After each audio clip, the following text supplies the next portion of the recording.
Ousmane Touré est un symbole, une unité pour le Mali, un symbole pour le Mali et pour tous les Maliens. Pour lui, sa vie, c'était pour le Mali. Sa ville natale, Mopti.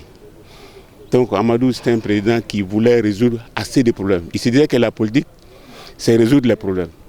Dans ce cas, il fallait identifier les problèmes du Mali, les problèmes du peuple malien et trouver une solution. C'était ça son credo. La politique de Ousmane Touré consistait à une forme de rassemblement. Il voulait, lui, toujours rassembler les gens. Alors, dans un pays de démocratie, souvent, ça peut avoir des conséquences. Mais quand même, pour lui, il fallait qu'on fasse une union, que tout le monde ait la même vision et qu'on aille ensemble. Bon, pour les démocrates, ils vont dire qu'il n'y a pas de démocratie parce qu'il n'y a pas d'opposition. Mais quand même, c'était sa vision. Et ça se comprenait parce que quand lui venait, le pays était divisé.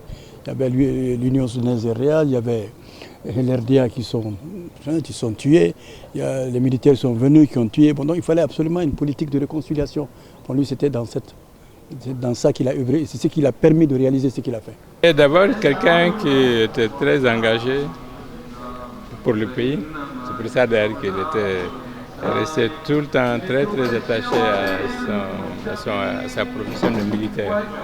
En toutes circonstances, il adorait être dans son uniforme de militaire. Moi, je l'ai connu en mai 1979 et depuis lors, nous avons eu des relations ininterrompues. Quelles que soient les étapes, et nous avons traversé beaucoup d'étapes ensemble. La lutte pour la démocratie, l'avènement de la démocratie, le 26 mars, la transition qui a suivi, pendant laquelle j'étais son seul conseiller spécial. Et puis après, quand il a été président, j'ai été à un moment donné son ministre des Affaires étrangères. Et puis humainement, nous avons tissé des relations donc, depuis cette période de 1979 et nous sommes restés très liés. Ce que je retiens de lui surtout, c'est qu'il avait bien sûr l'amour du pays et il était prêt à toutes les concessions. ATT, c'est l'homme du consensus. La gestion consensuelle du pouvoir, c'est le label ATT. ATT était un grand rassembleur. ATT était un grand patriote.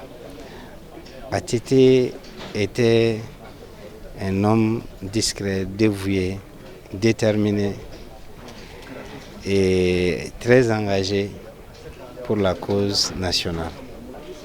L'homme du 26 mars.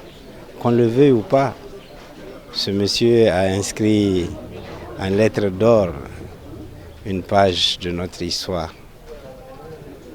Et pour les générations futures, ce serait en tout cas un modèle qui serait longtemps justement enseigné dans les écoles.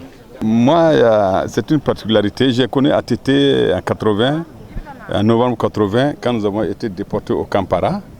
Alors pendant nos heures de révolution à l'UNEM.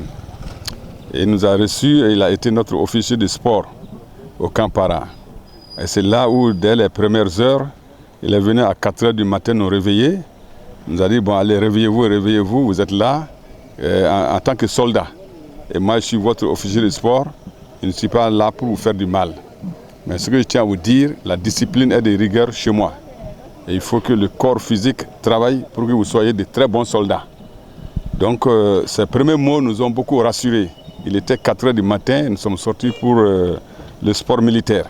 Au niveau de la gendarmerie nationale et de la garde nationale, il a pu faire en sorte qu'on puisse avoir des femmes pour la promotion de la femme. Il a travaillé, vous avez vu, donc le mois Amadou sortait, même la première ministre, on dit le premier ministre ou la première ministre parce que les femmes ne veulent pas ça. Donc il y avait une dame. Alors donc la promotion de la femme, il n'a jamais joué avec ça. Et en termes de l'équipement, il a pu faire ce qu'il pouvait. Parce que je vous dis, nous, le mois, on arrivait au ministère de la Défense, même pour les missions, on est obligé de louer des véhicules au niveau de la malienne de l'automobile. Alors donc tout ce qu'il pouvait faire, il a fait. Donc les constats sont clairs et nets. Les réalisations sont partout aujourd'hui sur l'étendue du territoire national. En circulant sur le 3e pont, vous avez remarqué, partout sur les échangeurs, tout ce qui se passe, c'est les réalisations d'Amadou Ousmane Touré.